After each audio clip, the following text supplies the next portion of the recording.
If you're one of the snap-happy gang who loves flicking through photo albums, or pointing the camera in someone else's direction, then we've got a brand new backyard photographic experience coming right up. Every day brings new events. And as usual, world-famous photographer Daniela will be on assignment ready to capture them. Images of joy. Images of action. And the photographer's greatest challenge, the reluctant subject. I can tell her now that it wasn't her best side. Good thing there's no film. Amazingly, the first cameras didn't use film either.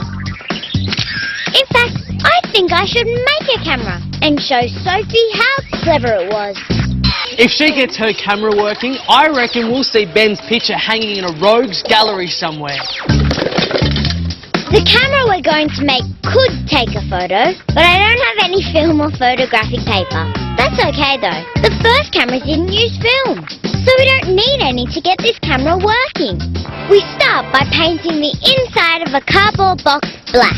Now make a tube from black cardboard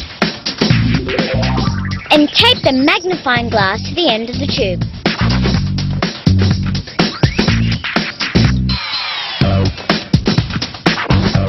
How cool is that? On the front of the box, cut a round hole so the tube slides in snugly.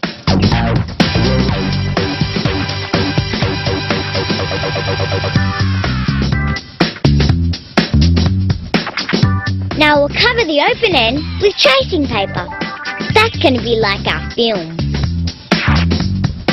Tape a black drape around the tracing paper.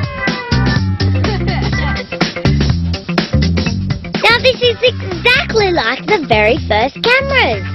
When you point it, the image of an object appears on the tracing paper.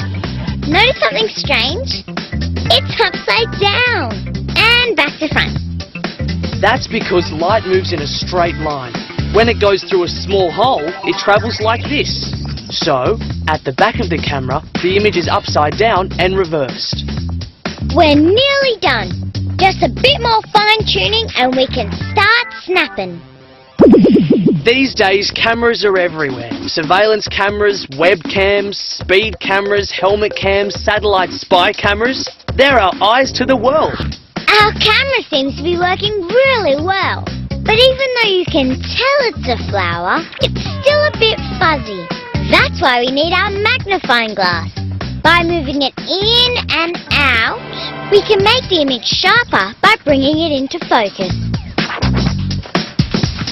Now to take a photo like they did in the old days, through sketching. I wonder if Sophie would let me do her portrait. Relax. Just sit over there and look into the camera. Leave the sketching to me. No sketching needed these days with digital cameras. They show us an image immediately. The hard work now is deciding whether to keep the shot or not. Hey, it's working!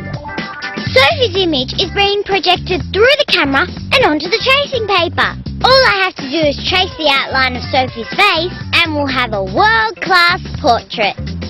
You'd hardly call it an instinct camera, would you?